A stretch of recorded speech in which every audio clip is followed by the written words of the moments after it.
Once upon a time, an old toy maker, called Geppetto, lived in a small town. His friends were his cat Figaro, his fish Cleo, and his toys. He loved one toy more than the others. It was a puppet. He called it Pinocchio and loved it like a son. One night before he went to bed, he saw a wishing star, and he made a wish. I wish that my little Pinocchio might be a real boy. And then he went to bed and fell asleep thinking of his wish. Jiminy Cricket was also in the house, but he couldn't sleep because the sounds of the clocks and snoring of Geppetto disturbed him. Suddenly he saw a light coming into the house. He was afraid and hid in a cup. Now he was watching what was going on. A fairy appeared inside the house. It was the Blue Fairy. She turned to Geppetto and said, "Good Geppetto, you have given so much happiness to others. You deserve to have your wish come true." Then she turned to Pinocchio and touched it with her magic wand. "Little puppet, wake. The gift of life is yours." Then Pinocchio was alive. He saw his hands moving and he was very surprised. "I can move." Then he noticed that he was talking and he was surprised again. "I can talk." And he stood up and he was surprised once more because he saw that he could walk. "I can walk." "I have given you life." Why? Because tonight, Geppetto wished for a real boy. A real boy. Am I a real boy? No, but you can be a real boy. It is up to you. Prove yourself brave, truthful, and unselfish, and someday you will be a real boy. You must learn to choose between right and wrong.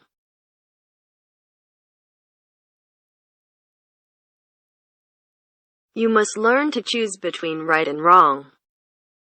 Right and wrong. But how will I know? Your conscience will tell you.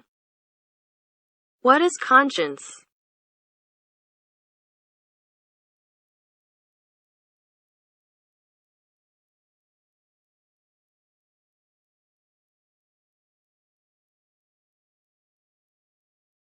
Conscience is that small voice inside you. It tells you what is right and what is wrong. When you do wrong, it warns you. But people don't listen to it. Are you my conscience? No, I am not. Would you like to be Pinocchio's conscience? Well. Then the fairy touched Jiminy with a magic wand. Now you are Pinocchio's conscience. You will help him when there is temptation. You will be his guide along the straight and narrow path.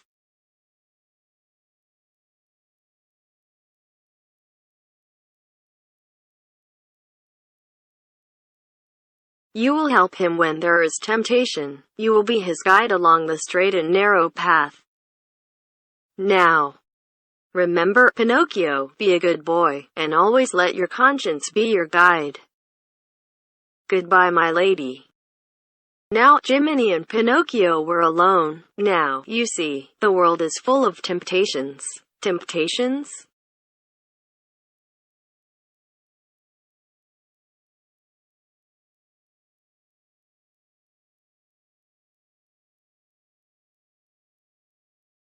Now, Jiminy and Pinocchio were alone. Now, you see, the world is full of temptations. Temptations? Yep, temptations are the wrong things that seem right at the time.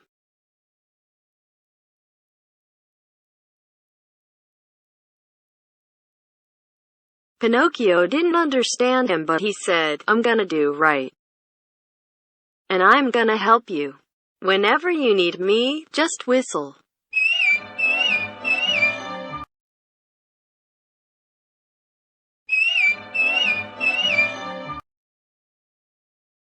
While singing and dancing, Pinocchio stepped into 2 buckets and fell down. He caused a lot of noise and woke up Geppetto. "Who is there?" "It's me."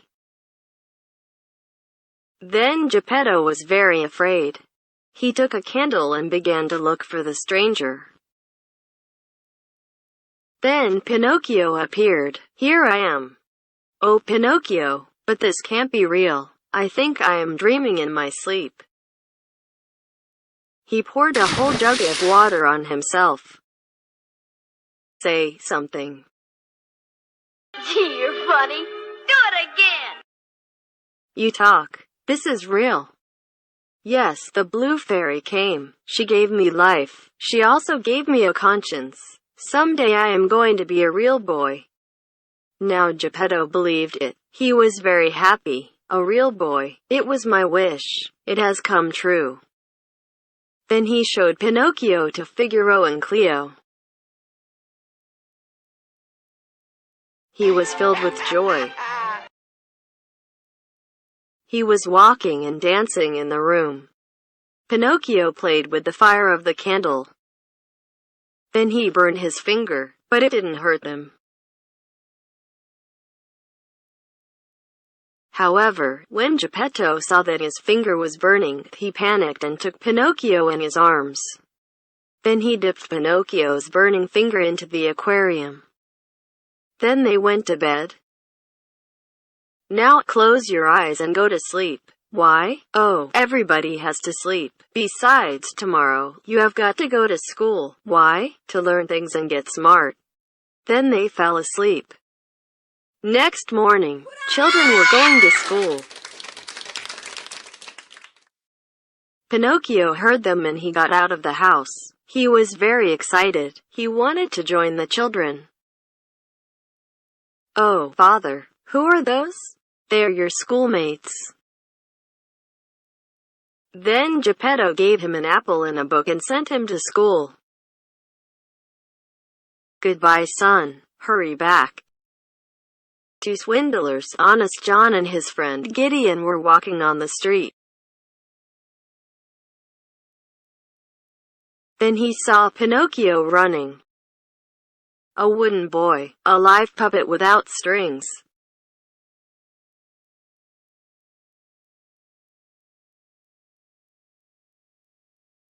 "If we sell him to someone, we can make a fortune." Then he saw a poster on the wall. It was a poster of Stromboli's puppet show. Honest John thought he could sell the wooden boy to Stromboli.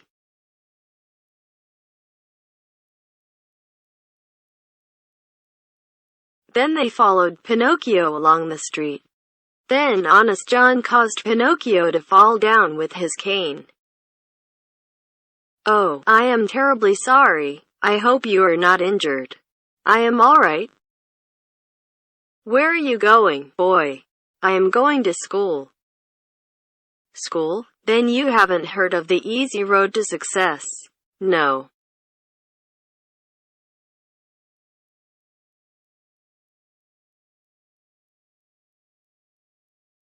"School? Then you haven't heard of the easy road to success."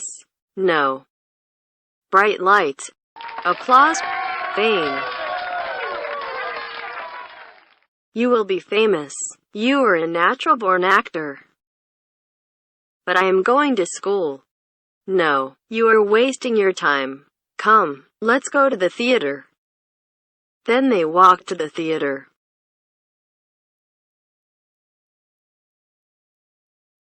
"I am going to be an actor." "Now listen to me, boy. Do you remember Temptation?" "Yes, I do."